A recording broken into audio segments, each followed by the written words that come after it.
Adapun fakta-fakta hukum yang terungkap di persidangan yang dapat membuktikan adanya unsur dengan sengaja dan dengan rencana terlebih dahulu akan kami uraikan sebagai berikut. 1. Bahwa benar sesuai fakta persidangan berdasarkan alat bukti keterangan saksi Kuat Ma'ruf, saksi Putri Chandrawati, saksi Susi, dan keterangan terdakwa Ricky Rijal Wibowo. Pada hari Kamis tanggal 7 Juli 2002 sekira sore hari jam 18 WIB di rumah saksi Ferdi Sambo yang beramat di Perum Cempaka, Residen Blok 3 Jalan Cempaka, Kelurahan Bayu Rojo, Kecamatan Mertoyudon, Kabupaten Magelang, terjadi keributan antara saksi Putri Chandrawati, korban Nopriansah Yosua Huta Barat, dan saksi Kuat Ma'ruf. 2. Bahwa benar sesuai fakta persidangan berdasarkan bukti keterangan saksi Kuat Ma'ruf, saksi Putri Chandrawati, saksi Susi, dan keterangan terdakwa Ricky Rijal Wibowo. Keributan tersebut terjadi bermula pada saat saksi Susi sedang bersama dengan saksi Kuat berada di dekat garasi. Tiba-tiba terdengar suara dari dalam menuju ke pintu utama rumah, kemudian masuk korban Nopriansah Yosua Huta Barat. Melalui pintu samping garasi mobil menuju dapur, lalu Kuat Ma'ruf berkata, "Ini anak kenapa kok pintu dibanting?" Lalu saksi Susi menjawab, "Enggak tahu ini, enggak tahu itu, emang Om Yosua dari mana?" Selanjutnya saksi Susi berkata, "Bi." Selanjutnya saksi Kuat Ma'ruf berkata kembali kepada saksi Susi, "Bi, coba lihat Ibu Putri Chandrawati." Dan atas arahan saksi Kuat Ma'ruf tersebut kemudian saksi Susi naik ke lantai 2 dan melihat pintu kaca sudah terbuka dan melihat saksi Putri Chandrawati dalam keadaan sudah terjatuh di depan kamar mandi sambil duduk dan menyender di keranjang tumpukan baju kotor dengan kondisi lemas dan pucat. 3. Bahwa berdasarkan keterangan dari saksi Putri Chandrawati di persidangan pada pokoknya menerangkan saksi Putri Chandrawati telah menjadi korban kekerasan seksual atau pemerkosaan yang dilakukan oleh korban Nopriansah Yosua Huta Barat pada sore hari Kamis tanggal 7 Juli 2022 yang berujung pada keributan antara Kuat Ma'ruf dan korban Nopriansah Yosua Huta Barat. Bahwa alat bukti yang mendukung keterangan saksi Putri Chandrawati telah mengalami kekerasan seksual atau pemerkosaan yang dilakukan oleh korban Nopriansah Yosua Huta Barat adalah tidak cukup alat bukti.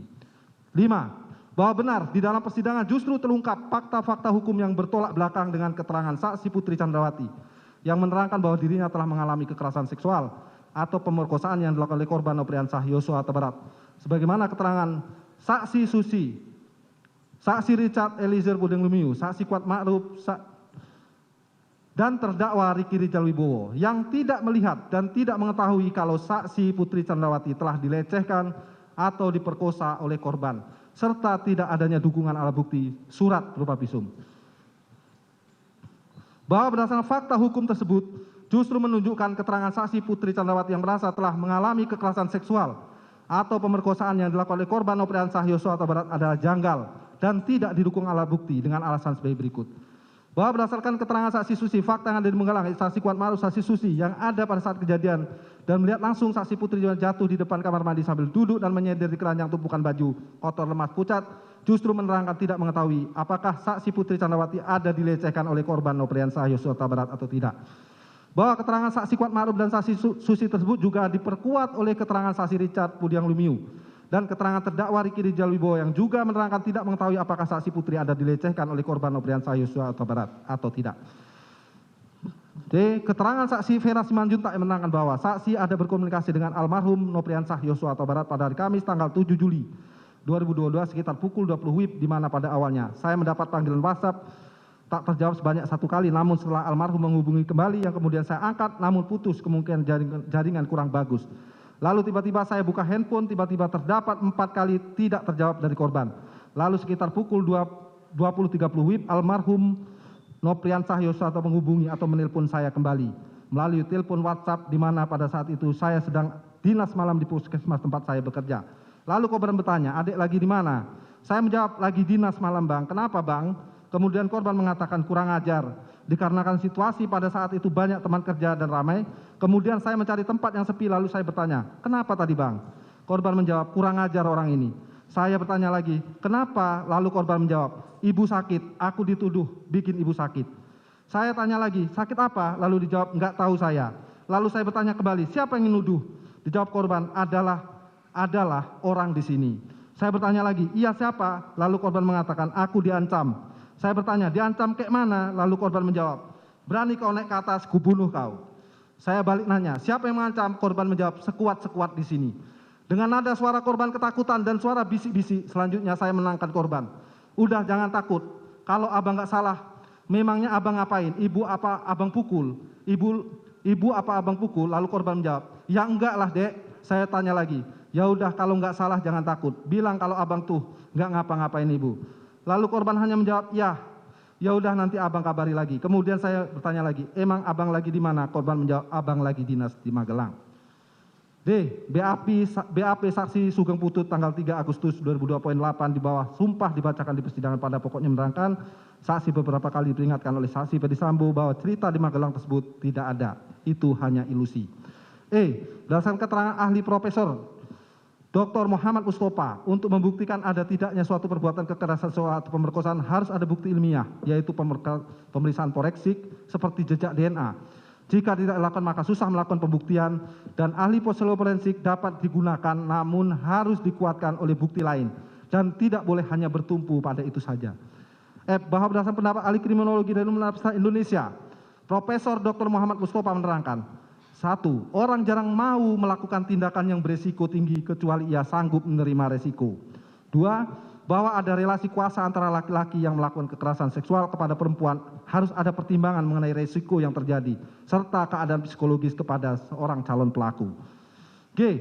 Bahwa dipandang dari teori relasi kuasa dihubungkan dengan kedudukan saksi Putri Candrawati sebagai seorang istri penegak hukum berpangkat Jenderal Bintang 2 dan memegang jabatan sebagai Kadipropam, maka menjadi janggal perbuatan kekerasan seksual atau permasalahan tersebut benar terjadi, apalagi dilakukan dalam situasi, kondisi, dan cara-cara sebagai berikut.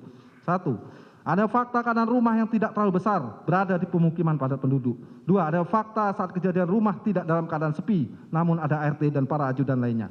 3. Adanya fakta korban Nopriansah Yosua Huta Barat ada seorang ajudan yang terlatih dan penunjukannya pastilah sudah berdasarkan penilaian ketat. 4. Adanya fakta korban Nopriansah Yosua Huta Barat adalah orang yang sangat dipercaya, yaitu dilihat dari tugas-tugas yang salah satunya mengelola keuangan yang digunakan untuk memenuhi kebutuhan sehari-hari di rumah Saguling dan rumah dinas Duren 3 nomor 46. H.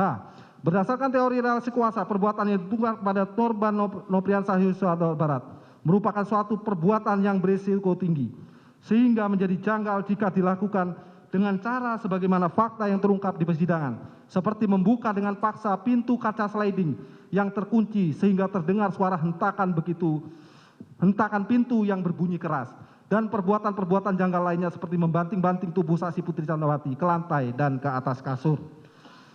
I. Adanya peristiwa yang janggal di mana korban kekerasan seksual atau pemerkosaan justru memanggil pelaku pemerkosaan untuk bertemu dengannya di kamar, tempat di awal perbuatan kekerasan seksual tersebut dilakukan, bahkan dalam durasi selama 10 menit, yang substansi pembicaraannya hanya sebatas untuk menyampaikan pesan dengan perkataan, saya mengampuni perbuatanmu yang keji terhadap saya, tapi saya minta kamu untuk resign. Sebagaimana kesesuaian pada keterangan saksi Putri Candrawati dan terdakwa Riki Rijal Wibowo. J. Adanya peristiwa yang janggal di mana korban kekerasan seksual atau pemerkosaan justru dibiarkan pergi melakukan isolasi mandiri di tempat yang sama dengan pelaku kekerasan seksual, yaitu di rumah Duren 3, tanpa memiliki rasa trauma dan ketakutan sebagaimana yang terjadi pada korban pemerkosaan pada umumnya, adalah menunjukkan bahwa peristiwa kekerasan seksual hanyalah sebagai skenario yang dibuat untuk menutupi peristiwa yang sebenarnya. K. Tuduhan kekerasan seksual tidak didukung dengan alat bukti ilmiah seperti alat bukti visum et repertum sebagai pendapat Profesor Dr. Muhammad Mustafa. Pada pokoknya menerangkan bahwa untuk membuktikan pemerkosaan harus ada bukti ilmiah, yaitu pemeriksaan forensik seperti jejak DNA. Jika tidak dilakukan maka susah melakukan pembuktian dan ahli selanjutnya mengatakan hasil psikologi forensik dapat digunakan, namun harus dikuatkan oleh bukti lain. Tidak boleh hanya bertumpu pada satu saja. Bahwa di dalam keterangannya ahli kriminologi Profesor Dr. Mustafa memberikan kesimpulan, 1. Di dalam perkara quo kekerasan seksual atau pemerkosaan bukan sebagai motif atau latar belakang yang mendahului. 2. Adanya kemarahan pelaku terhadap peristiwa yang terjadi di Magelang adalah tidak jelas